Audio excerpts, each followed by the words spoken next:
Are they like how far away are they from me? They're like coming down a side street, so they're like 2 blocks away, so you can see them in the distance. Within yelling distance? I'm not sure yelling distance because they probably can't hear over the noise of their own bikes. Okay. I'm gonna take up a defensive position then. Okay. So would that be do something under fire again? No, because you're fine. You can just take up a defensive position. Is there anything else you're planning on doing? No, I'm just gonna see if Zed and Stitch like come towards me, like, and if that feeling of the maelstrom comes back or not. Okay. Zed, Stitch. You begin hearing like a roaring sound that doesn't seem to be coming from the maelstrom. It seems to be coming from the real world. What are you gonna be doing? Did I hear Pip say, like, we gotta get out of here? Yes. Can I roll under fire to try to run with help from them? Yes. Cool. Because I'm gonna try to leave. Pip, roll to help. Okay, roll to help is on history. It's a 9, and then history with Stitch is +1, so a 10. Nice. Okay, so Stitch, you get a +1 on your roll. Nice. That evens it out from a negative. We got it. We got a solid 10. Yes. All right. Sweet. So nice. You're able to stagger your way out, and kind of like sit around where Pip's defensive position is. I think I just drop to the floor and just lay there, and like maybe Pip's wondering if I died or something because I'm just still. Okay, Zed, what are you up to now that you hear these new pair of bikes roaring in? I'm also gonna try to get out of the way, but I'm gonna try to keep the maelstrom between me and the other filth. Okay. So like also, the new ones who are coming, or the ones that are like, well, the ones that are already stuck in it, like they're already pretty messed up. So basically, if these stinkies want to like chase me, I want them to go through the maelstrom and like get like, mentally fucked up a little bit, so that I have a little bit of an advantage if they decide to try and fight me. Okay. So that's under fire? Yeah, you're under fire. Okay. That is an 8. Yay! Okay, so you kind of stagger as you roll around, or as you try to back up, getting out of there, but you are able to get out of there, but you're cutting it close. The 2 guys on the filth are basically a block away. Pip, what are you up to as you see Zed get kind of put the area that you had of a feeling that maelstrom was leaking in? Zed kind of puts herself that between herself and the 2 guys. I'm gonna take a shot at one of them. Okay. So. All right. So go aggro. Okay, go aggro. Let's see. Fuck, I'm rolling good. A 9, and then that's my cool +3, so that's a 12. All right. So you line it up and you take a shot, and the one in the back, his head just explodes as you just like shoot him right between the eyes. His bike kind of just rolls out from under him and starts slowing down. There's no noise, so the guy who's in front doesn't even recognize that it's happening. He's going like head first he's got like a machete off to one side, and he sees you, Pip, with like your rifle, but he sees Zed kind of staggering away, and he thinks Zed's an easier target, so he heads straight for her. Zed, what are you gonna do? You have this guy heading straight for you. I'm gonna turn around and raise my shotgun. Okay. Are you gonna go aggro? I guess so. Like, is he coming through the maelstrom? He will be coming through the maelstrom, and you'll get a +1 on going aggro. Alright, well, that balances out the -1 from the fact that I'm not very hard. Might as well try it. The worst thing that can happen, I could blow my own leg off. So, that's a 9. Alright, so he sees you raise your shotgun. He knows he's heading towards you pretty fast, and how a shotgun spray is going to really deal some damage to him. So he gets out of your way, and he kind of redirects his bike. He kind of clips the maelstrom, and you see him have kind of shake his head, but he goes back up towards the bike, towards where the race was tracking, and now turns around and is heading back in. Pip. That leaves us with 1 filth left. Yeah, there's the one guy. Yeah. So we just got one guy. Yep. Okay. Fuck it, I'll take another shot. Okay. Okay, let's see. Come on, keep going good. 10 plus cool 13, bro. Fucking rolling like a madman. All right. So you line up your shot, and it hits him straight in the chest, and he flies off his bike, and the bike just kind of falls over to the side, or rolls for a while, falls over to the side, and skids to the halt. And I kind of look over and I go, "Sorry, Stitch. Don't think you're going to be getting any work here, but Zed, I think there's a shitload more salvage." Yeah, I can probably get the smell off. Sorry about the ghost winds there. I didn't mean to do it that way. I didn't even know what the fuck happened. I was just like, holy shit. I thought I was on Quaaludes and acid at the same time. Yeah, but those are free. Just gotta find something to let you into it. Stitch, how you doing? I just kind of like pull myself up into like a position where I'm sitting like just down on the ground, shake my head, and just kind of like rip the pants where I stabbed myself in the leg to try to get out of it, and like tie it into just like a makeshift bandage and just say I'll live. Okay. At this point, I want to go to Shitty. Shitty. All right. What have you been up to? Are you just running the race? Mm-hmm. It's also possible. I was thinking at some point when there's a lull, I would open my brain to the psychic maelstrom to help guide us through the race. Okay. So roll it. Roll that. I rolled a 5. All right. So when you entered the psychic maelstrom, what kind of how do you deal with that?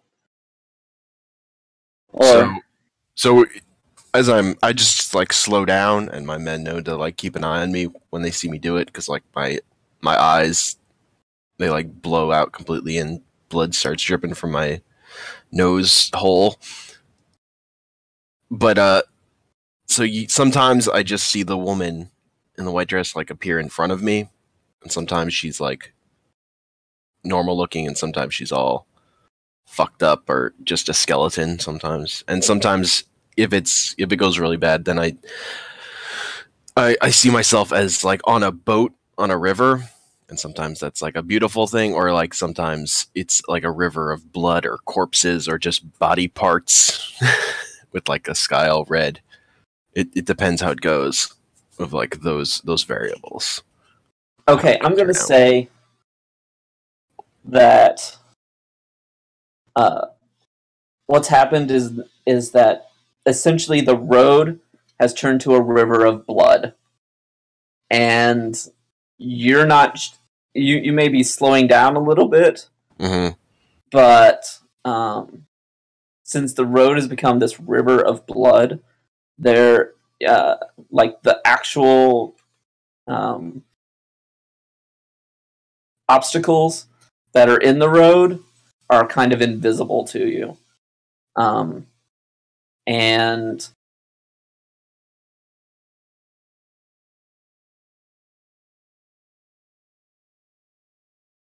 so in these situations, I'm relying on my men to like make sure nothing too bad happens to me. Yeah. So, can you roll?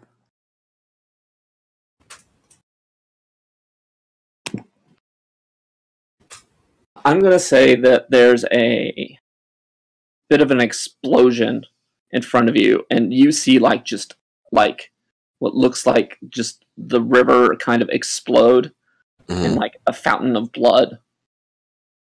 So what are you going to do to that?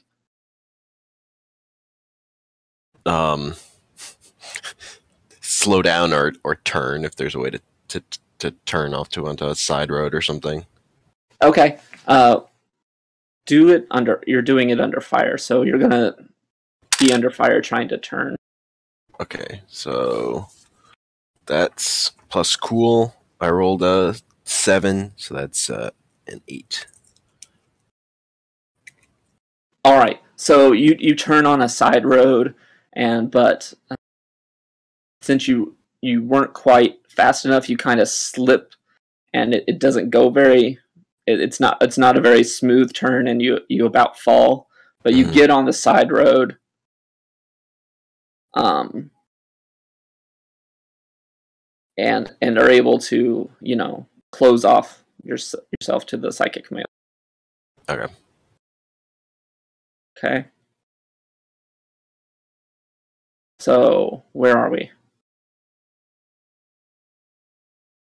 Oh, I'm going to say that, not much else happens during the race. Will all of you give me just a 1d6? Fuck, it's 6. All right, Pip, you gave me a 6. Zed, what do you have? Give me just a second. I'm actually just grabbing something to eat. I got okay. a 3. Okay. I rolled a 6. Right. Alright. Orange die, don't fail me now.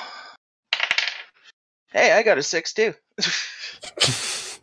All right. Well, the three of you who gave me a 6, re-roll. Okay, re-rolling. 3. 2. All right. Heather or Forrest, since you gave me a 4, it turns out that one of the Cyclopses win the race. Okay. So, what are the rest of you doing for the rest of the race, or after the race during this day?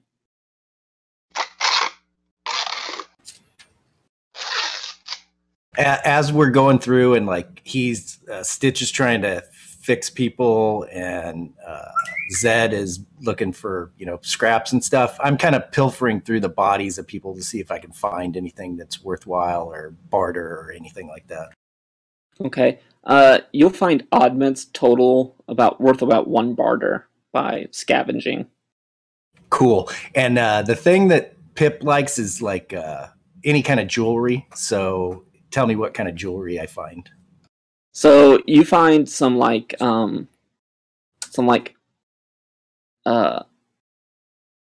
it's not like high quality stuff, and it's not even like jewelry you would see here. It's kind of like that fake costume jewelry. It's a swatch. Right. I mean, it's like jewelry that looks good, but it's like made out of like aluminum, or not even aluminum, like zinc and tin, gotcha. and glass beads, and it's kind of like chipped where like the covering that made it gold or brass or whatever was kind of chipped away. But people still value it because it is kind of different, and it especially It's shiny. It's shiny. Okay, I'm gonna say it's like a pendant then, maybe like a semi-precious stone, like a turquoise or something, but it's not even silver around the edge. It's just made out of like zinc or some bullshit. Right. And, but it's got two little leather straps on the side of it, so you can wear it as a necklace. But instead of wearing it as a necklace, I'm going to put it on my forehead like a bandana type thing. Tie it on. Okay. Yeah, that works. And then, Ditch. You're able to get enough people who are living and you can deal with to get 2 like cigarettes. Okay. So like 2 barter, basically. Yeah, about 2 barter. Sure. Okay. And Zed, you get stuff worth about 2 barter. Okay. I guess like when we get back to the tent or whatever, I'm just kind of sitting there with my leg up and like pouring the shitty alcohol on it to just like try to help close the wound and clean it out, and like stitching it together with just like basically threads from people's clothing that I took for this very purpose on the way back, and just like stitching it together. Sure. So are you all meeting back in the tent bar? Yeah. Well, I had one other idea for the end of the race. Sure. Which was that, like, at the finish line, it's like if you manage to survive, it's seen as being born again. So of like earning your life again. So there's like the one time when some small number of people will switch gangs if they really want to. Oh no, that's great. Like so that was my idea for like why I have a member of someone who used to be in the filth in my gang, because he very cool time once. So winning at the end of the race is kind of a switching of your allegiance if you really want to, without repercussion from between all the biker gangs. Mm-hmm. You've earned your life again, so your fate is you get to decide it. All right, no, that's cool. That's great. So the Cyclopses, they won. A member of theirs won the race. Mm-hmm. But Scott actually came in 3rd. So he was able to collect like 1 barter worth of stuff as part of his prize. And that's able to attract like 5 new members of your gang to your gang. All right, cool. 2 of them actually being from the Johns. Okay. Nice.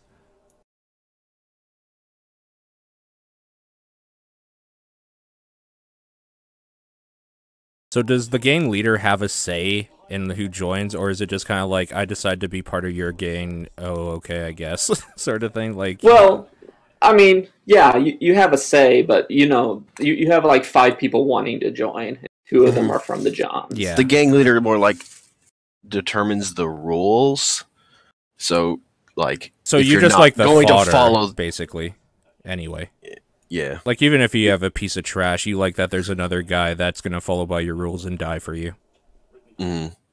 They're like prospects. They're not full patch yet. Yeah. Gotcha.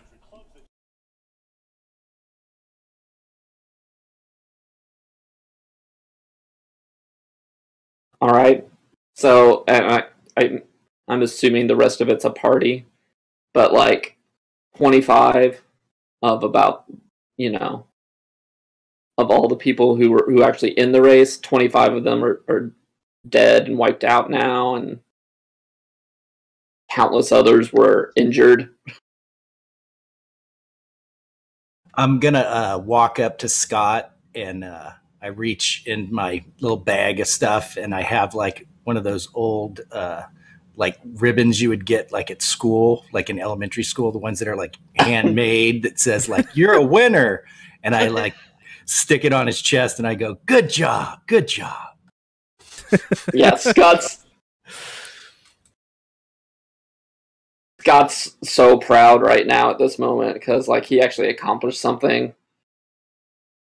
He's that follower person, and it's one of those instances where the follower actually manages to get something done. He told him he would amount to nothing after he got that dent in his head.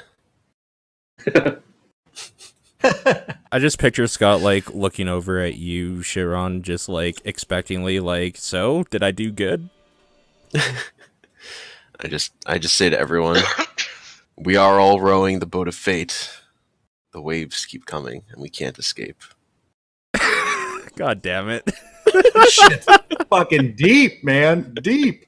That's better than your after-school program one last week. That's a song lyric.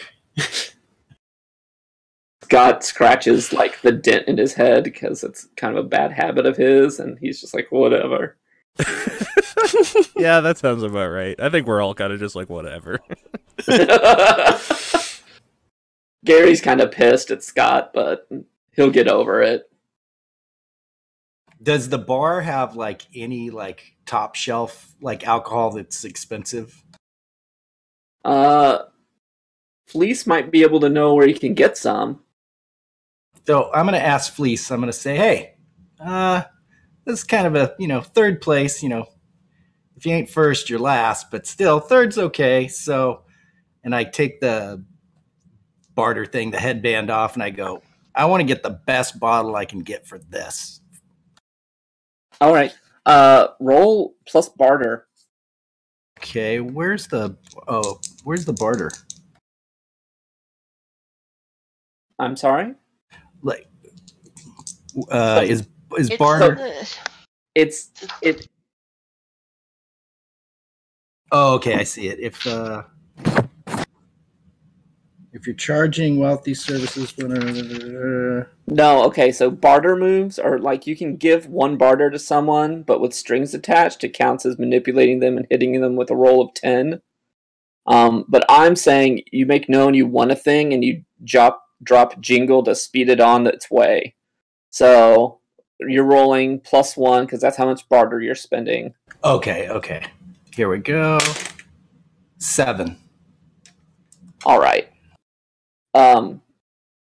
Like you wanted something really top shelf and really good. Well, you got something kind of good, but it's definitely better than anything you can get around here. It's the best moonshine he could make. Well, no, it's the forests east of Salt Flat City. In the forest they're still able to actually make some they take like tree sap and are able to make a really powerful alcohol with it, but it tastes awful. He's able to get you a bottle of that. Okay, cool. So I'm gonna get rid of my headband. I don't have it anymore because I traded it. And then I'm gonna say drinks on me and line up a bunch of shots for all the Shitty and the Shitstorm and Zed and Stitch. All right, cool. I guess, like, as I'm taking the shot, I just look over Zed and say no hard feelings and just kind of put my glass out to, like, clink with them. To your good health and a clunk glug. And is there an old shitty jukebox in this place? Like, that still works?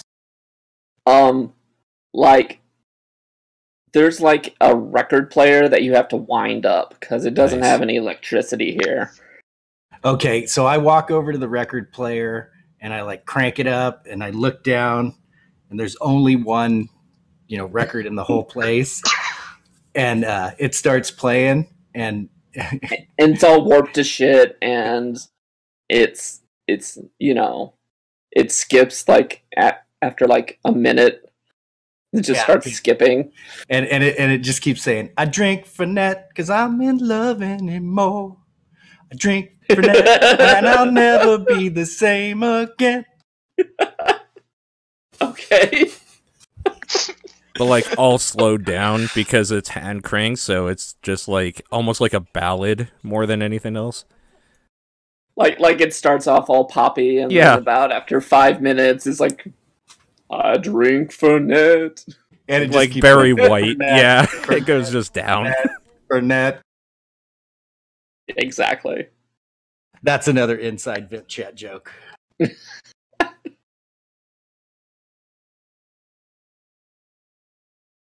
Okay. Well, that's been 2.5 hours, almost 3 hours now. So there's just one more thing I want to say that happened, which is that I had the 2 Johns that joined my gang. Yeah. Participate in a fight that involved them like taking turns punching each other as hard as they could in the temple, and then the one that was the last man standing gets to be John 1, and the other one is John 2. All right. I'll add John 1 and John 2 to your list. So fucking good. So dumb. I love it. All right. So that'll be the end of this session, I think. That's a good place to end. Times. Yep. Yeah, I think we're at a good place. Yeah. So for next week, since we're going to be in New Orleans, we could maybe still do it, but I don't know if you want to just skip it or if you want to like maybe do it earlier. No, I think we'll just skip next week and we'll aim for the week afterwards. Cool. Okay. Sounds good. Well, this was fun. So thank you for the GMing. Oh, no problem. Good job. Do you guys have any other feedback? Session good enough? No, it was good. I think we saw some crazy shit happen this time. Yeah. Yeah. Yeah, the Maelstrom thing was freaking me out. Who would have thought that Death Race would have been the safer option? Right. The Death Race was safer than just following behind. Yeah. Picking up random bullshit. And I got experience again. I got 5 points. Oh yeah, did anyone else? Yeah, I got up to 5. Okay, cool. So, do you want to choose your thing now, or do you want to wait till our next session? I think I'll pick now. I'm gonna take a +1 hot. All right. I mean, I guess I'll pick now as well. I'll do a +1 cool. Okay. So that's a 0 now. Yes. So now you have 0 cool. Yes. We made it. You're almost Fonzie. Just about. I was gonna take get a move from another playbook. Sure. I'm gonna take the Gunluggers not to be fucked with. That in battle I count as a gang. Okay.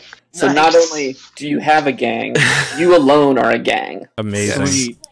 I'll give you the option to be able to increase your gang by 1 step, depending upon the situation. Okay. Because in a gang versus gang battle, like you have a medium gang, and if you're fighting in the thing, it'll count as a large gang instead. Okay. And because the size difference will actually help you in a gang versus gang battle. So you'll have that option if you want. Okay. Okay. Cool. Also, for people watching live, thank you for joining us, and we'll see you next time. Yeah, thanks a lot. How many people are watching live?